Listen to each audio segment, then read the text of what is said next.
Hello, Mezzos. My name is Jeff Rolka. I want to thank you for checking out my video. I had a couple requests, specifically from a baritone request and a soprano request, and it got me thinking about the different aspects of the individual Fox. And so I decided to do some videos on the individual Fox superpowers. And this is yours, Mezzos.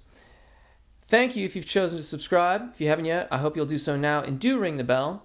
There are lots of other ways to support this channel. Those are in the description. And I gotta say, Mezzos, I've been thinking about this video from the beginning of when I started doing the Superpower videos, because I gotta tell you, I really think that you kind of won the lottery with the Mezzo Soprano voice. Now, I know that immediately there's going to be like, whoa, the soprano this, and oh, the tenor that, and blah, blah, blah, all those different things. But I disagree. I think that the mezzo soprano voice is perhaps one of the most fantastic expressive tools that one could possibly have. I'm getting a little verklempt just thinking about it. You have this range down to about G3, generally speaking, is really quite accessible to most mezzos. And you have the benefit, unlike your soprano friends, that your primo passaggio is typically not as difficult to navigate. Now, you do have to navigate it, and you have a pretty wide middle range. But your secondo passaggio around E flat 5 means that, for the most part, nearly all of popular music's melodic structures fit in your range pretty nicely. You might need to kind of work out a few of the low tones below that G3, but for the most part, all popular music fits nicely in your thyroarytenoid dominant range. Granted, it does span across your middle voice range too, but it's still all right there. And like the tenor, this means that you have a vast, vast amount of choice in how you use that range. Taking myself, for example, now I'm going to pitch myself about a major second. The top note of what I'm going to sing is about a major second below the secondo passaggio. So for me, that's around F sharp above middle C, give or take. For you, this would mean C sharp 5, because again, generally speaking, mezzo soprano secondo passaggio is around E flat 5. So I said C sharp, so that sounds like a diminished third.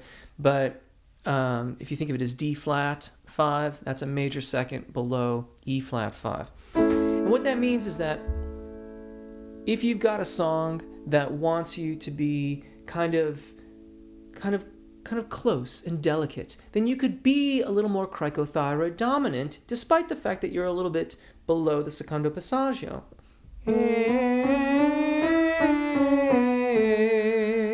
If you need to be more forceful,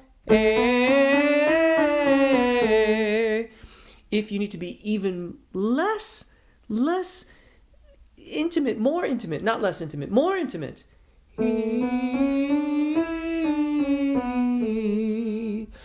Those are readily available expressive tools for you right at the top of your range, and for the most part, not the most cart. You don't need to put that in your cart. You can just have it as your part. For the most part, you can use those throughout the vast majority of that middle voice range, and it opens up such a wide range of expressive tools for you to utilize in singing the songs that you're writing or the songs that you're choosing to cover if you're covering other artists. If you develop your voice above the secondo passaggio, you have even more space and more power to play with. And quite frankly, is rarely even used in a lot of the popular genres that we're listening to. And certainly, there are the Whitneys of the world that are going well beyond that even. But in general, from E flat 5 down to your G3, you're mostly covered. And that's a really, really good place to be. The popular genres for the male vocalists, people say that you want to be a tenor. I think that it's still better to be a mezzo than it is to be a tenor. But that's just my thoughts on the matter and my opinion. I'd love to hear what you think. Leave a comment or find me on Twitter and we can carry on the discussion. As always, I really hope this helps or gives you some additional thoughts about your voice and how you might choose to use it to express yourself. My name is Jeff. Take really good care of your voices, enjoy singing, and hopefully we'll see you again. Bye.